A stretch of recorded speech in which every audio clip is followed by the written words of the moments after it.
Hi everyone, my name is Jeff Murray from Canada Homes and I'm standing outside one of our Airbnbs here in St. John. Today I'm here to show you how to check in to one of our Airbnbs using our lockboxes. So come on inside and we'll check it out. One thing that you're going to look for once you've arrived inside the lobby is a lockbox that looks very similar to this one right here.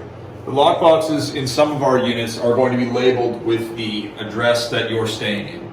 So the next thing you want to do is inside your check-in package, it's going to give you a lockbox code. Simply put the code in. You're going to hear a click, rotate it open by pulling it.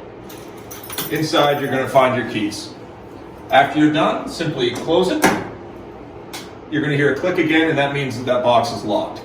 If you happen to make a mistake putting the code in, do not worry. Simply hit the button right here in the center, this little round one, it's going to turn this blue again. Simply enter your code again. You're going to hear that click again, of course, and pull that open.